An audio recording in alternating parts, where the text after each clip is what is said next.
And how can I start without thanking Jeff and Rod? I remember it was just a few years ago, we were in this tiny room. Was anyone there? Right? This tiny room in Breckenridge, and here we are today. So thanks to all their hard work. And I am so honored to be here with everyone today. So we're gonna talk about type 2 diabetes. And actually, I hope that when I'm done here, I can convince everyone that low carbohydrate does work for type 2 diabetes and type 2 diabetes reversal, but I'm not gonna have to work that hard on that fact. But that it's not the only way, and that all of us who care for patients do need to understand that there are other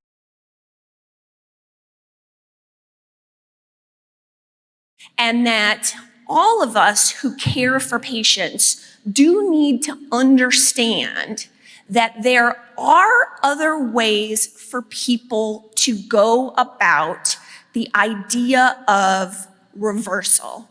And we need to always remember that the ultimate choice about what a patient does for their health is theirs. And what we, so important, I think it's lost sometimes along the way, but our jobs are to be educated on all the options and to really be able to have a patient-centered discussion. Now, I fully believe, or I wouldn't be here today, that most people will choose low carbohydrate as an option because of all the reasons we know. But not everyone will, and that's okay. So let's go through it. First, my disclosures. I do work for Virta Health, and I am an advisor at Adkins, and I have a major intellectual bias. Major. And why do I have this intellectual bias? Because I've cared for thousands of amazing people who have had life-changing results. And you know what? You can't ignore it. So I declare it, and I hope that we can get to a place in medicine where we can be forthright with our intellectual biases, because it's the one that is the most powerful and the one that we hide. All right, so you guys have seen this slide. If you've seen me talk before, you know, we got a problem. Over 50% of the adults in this country have diabetes or pre-diabetes. So what would we call that? We would call that urgent, maybe emergent. But is it even worse? The answer, sadly, is yes. So here's a new study that came out to say, okay, over 50% diabetes or prediabetes, those are people who actually have problems with their glucose. But we all know that there are plenty of people who are insulin resistant and still have normal glycemia. And actually, the amount of those people blew even me away. So looking at NHANES data recently, what do we see? 12.2% of the adults in this country are in optimal metabolic health. What does that mean? Wait a minute, 88% aren't. 1 in 10. And when we look at the normal weight people, right, we think they're all fine, the normal weight people, less than 1/3 of them were in optimal metabolic health. Is that urgent? Is that emergent? No. It's panic time. It's panic time. And here's my question. What is it going to take for the collective to care about this? If these people were spontaneously combusting everywhere, would we pay attention? Is that what it's going to take? This is beyond an emergency, folks. 1 in 10 of us are healthy metabolically. 9 in 10 of us are in trouble. We've got to do something. So how about the group of wonderful people who are here at this conference? What can we do about it? we can talk about what we can do. Whether you're a healthcare provider, whether you're a patient, we need to be talking about this fact. Type 2 diabetes is reversible. I like to think of it like this. When someone is diagnosed with type 2 diabetes, what they get put on in our healthcare system is a one-way street. A one-way street. And we can throw medicine and we can throw all kinds of stuff at them, and we may slow them on the one-way street, maybe to 30 miles an hour from 50. But even if we slow them for 30 miles an hour for a little while, what's going to happen a year later? They're going to be not at 50 probably, they'll be at 60 miles an hour. But the point is they're still going to be on a one-way street, right? It doesn't have to be that way. We can open another lane to get them going the opposite direction. We can free them from the one-way street. And we have to understand the options to do that, the options to open the second lane, and discuss it with patients and let them know they have a choice. There's a way for them to regain control. So, how?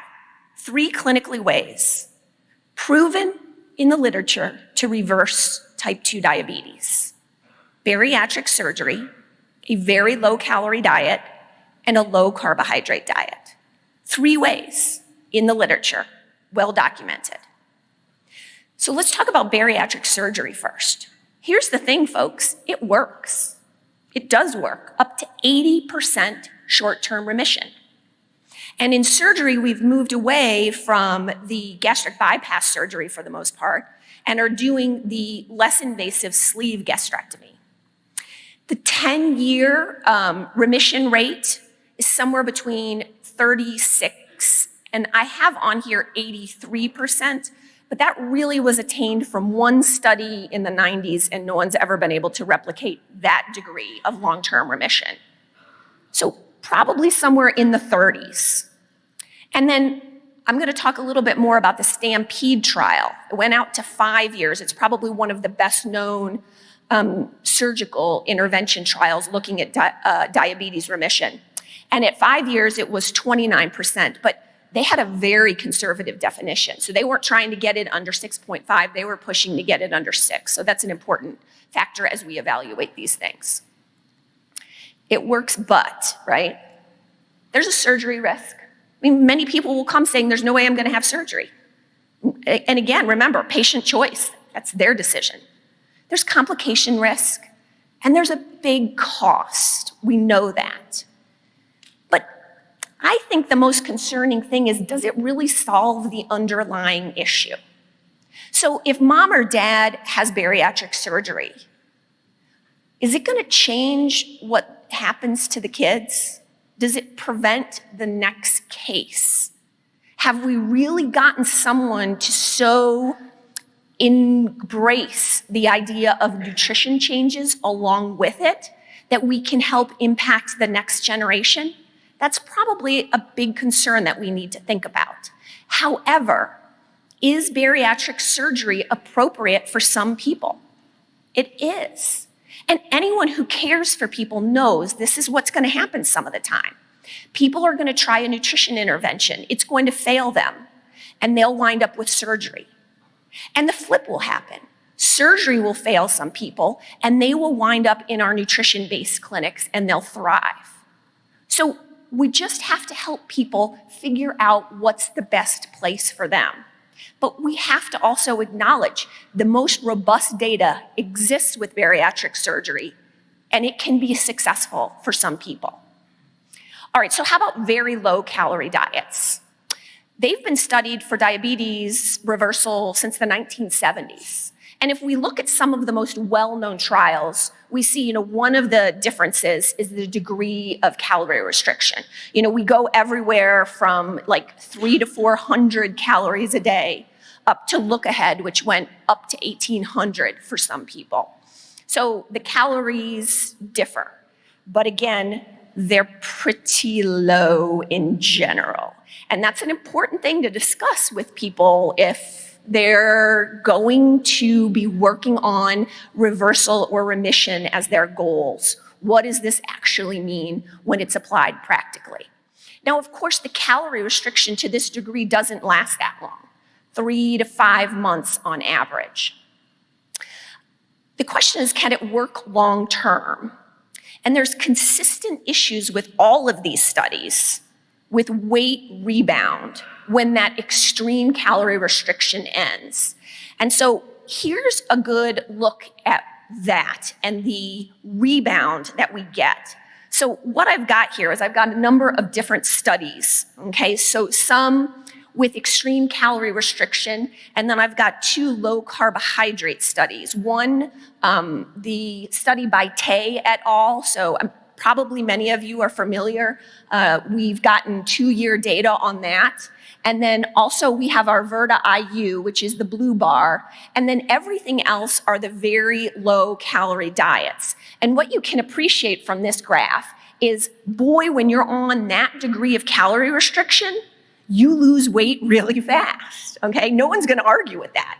It works in the short term. But the problem is, and it's well documented in the literature, when we lose weight that fast, we tend to have a more extreme rebound afterwards. And so you can see that in this graph here. And take a look at the bottom of the graph, which looks at A1C. And what you can see is when you have that extreme calorie restriction, you do lower A1C really fast. But take a look at down the road what happens. The A1C is not sustainable either. So this is the biggest issue when we talk about these very low calorie diets. So in summary, they work really well in the short term. The question is the rebound and what's going to happen long term. So now let's go to my favorite of the 3, and I'm sure many in this audience, which is low carbohydrate diets. So this is not just a few studies, okay? Low carbohydrate diets have been incredibly well studied for diabetes. 22 randomized controlled trials, 10 meta-analysis, 10 non-randomized trials. Look at this, this is a big one. There are a lot of studies with a lot of people in them that have lasted a long time. So it's not just that we have, as the ADA has liked to criticize in the past, short studies with just a few people. I mean, we've got robust data here. So a couple of the things when we're evaluating these studies that we have to keep in mind. The degree of support given with all these trials differs widely. Once a month, in-person groups, do people actually go to those, yes or no? Are people calling them at home? What kind of supports? And I think that we're gonna find out with that or with very low calorie. The support given is gonna be critical. And what it appears is that the degree of carbohydrate restriction matters. And this was very specifically pointed out in a recent meta-analysis. The lower you go on carbohydrate restriction, the better the diabetes remission and reversal rates. And I don't think that really surprises anyone. That's kind of basic physiology here, okay? But when we evaluate all of the low carb studies who or at least call themselves low carb, because one of the low carb studies, for example, that didn't show really good reversal rates, didn't perform that good compared to the control diet, called themselves low carb when it was really 40% carbs. So we need to be able to categorize these differently. The lower the carbohydrate levels, the better the results have turned out to be. So we just want to keep that in mind. So now I'm going to jump to our trial and talk a little bit about our new 2-year results as well. So I think many of you probably are familiar with this trial, so I won't stay too long on this, but just quick summary. This is a 5-year trial, and I'm really excited because we just started, like last week, our 3.5-year data collection. So numbers are starting to roll in. Yeah, so I can't wait to be here next year and talk about 3.5 years. And we're going to have a whole number of other studies coming out of this that are really exciting to discuss in the future. But this was a big trial, okay? 465 people total. And of those, in the intervention group, 262 of them had type 2 diabetes. The others in the intervention group had prediabetes, and we will be reporting on those later this year. And one thing I'm going to say here, and then I'm going to come back to this really important point, the average time patients enrolled in our study had diabetes, these were all type 2 diabetes, was 8.4 years. We had a number of people who had diabetes for 20 plus years. Now, one important thing is if you look at the bariatric surgery literature, where this is, again, best discussed, is that one of the risk factors for reversal or not being able to attain reversal is length of time with diabetes. So just want you to keep that in mind as we go through the rest of this talk. So our primary outcomes were body weight, metabolic syndrome criteria, which again is what we're going to be reporting on in our prediabetes paper, and type 2 diabetes status. So here it is, 2 years. What happened?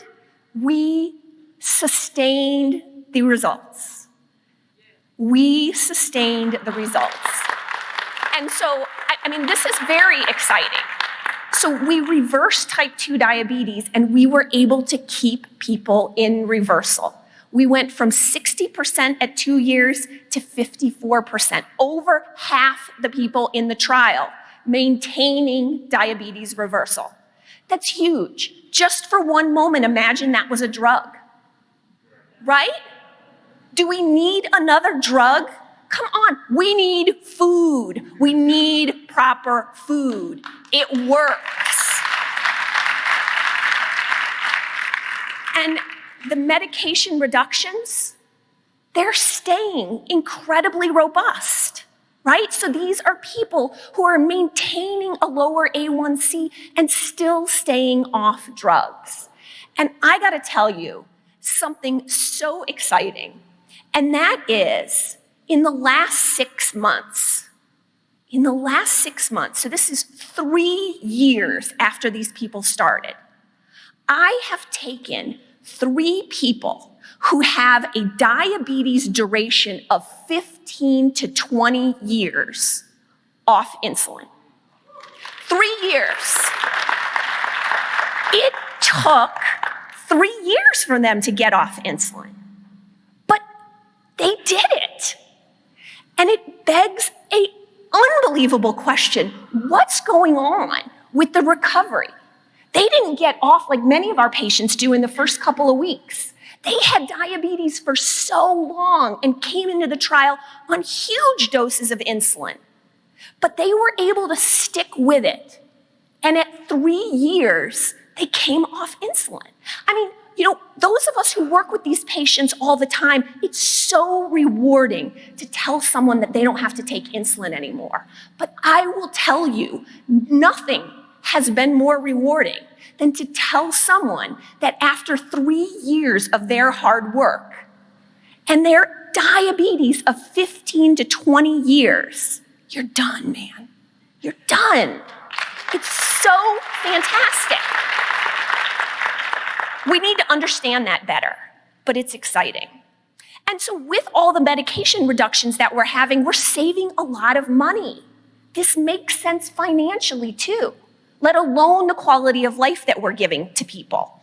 So 46% at a year in the medication cost reduction. Okay, so let's go back to this.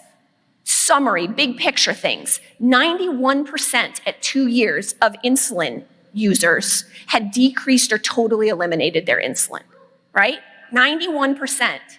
At 1 year, we were at 94%. I'm calling that sustained success. And 74% were retained. And that number is amazing.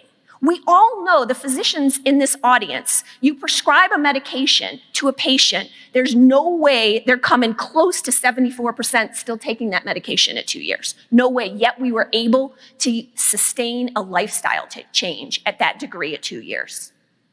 And what's the average weight loss? 10% average weight loss at 2 years. So these are big sustained numbers.